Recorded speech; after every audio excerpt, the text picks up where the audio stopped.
One of the task forces I've been working on is social media, and I've been a huge advocate for social media for plastic surgeons because our voices have to be in the places where patients are looking for resources and in some ways to combat some of the disinformation on social media. So for me, I think it's super important that we're present, and we have to be professional, ethical, responsible, and informative for our patients, but I think it's okay to be a little bit entertaining, and I think that we're a relatively conservative channel compared to some of my colleagues, but I think the bottom line is we have to be in that space.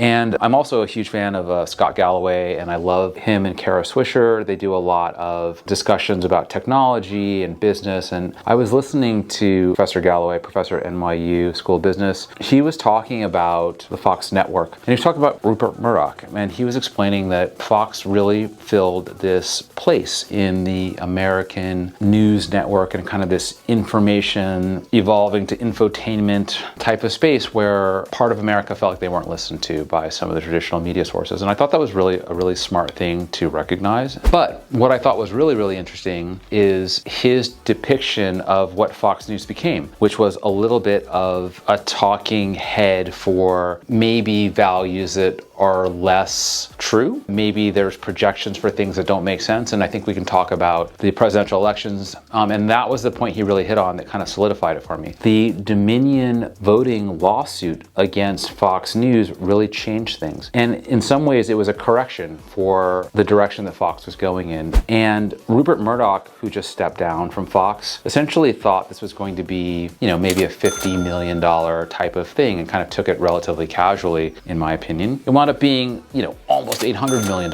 And so he was off by just a little bit. And it became this really big mea culpa. But what it was this recognition that in traditional media spaces, there are guardrails. If you say you're the news, you have to have some obligation to be objective. You have some obligation to do some fact checking. And you can't just say whatever you feel like. And the Dominion lawsuit and Rupert Murdoch stepping down and what's happened at Fox is a very clear example of that system working. There are consequences for saying things that aren't true, except on social media. And that is really the crux of what I wanted to talk to you guys about. US Section 230 says that platforms are not responsible for the content that is put on them. It is the user that is responsible. And in the beginning, early days of the internet, it was super important because we really wanted these platforms to have a place to grow. And if they were constantly being sued and constantly having to enforce content, number one, it would have been a manpower issue for them. Number two, it would have probably crippled them and, not allowed them to grow to kind of what they are now,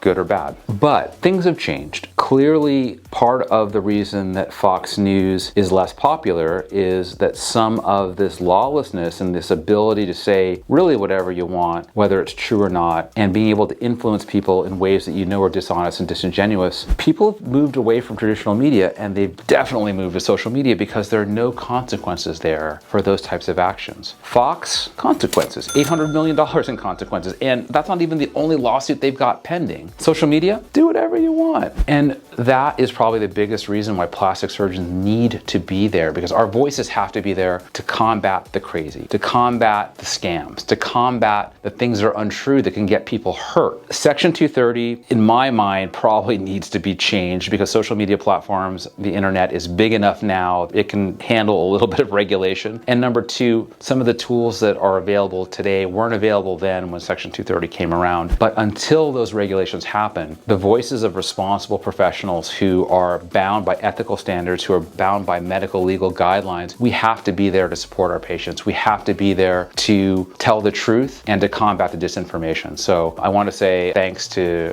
Professor Galloway for kind of bringing up a really very interesting topic with Fox's kind of decline, the transition to social media, and the impact of Section 230. And it really applies to plastic surgery and our patients. So again, Steve Williams, Surgeon in Black. I just thought it was super interesting. I wanted to share it. Thanks, guys.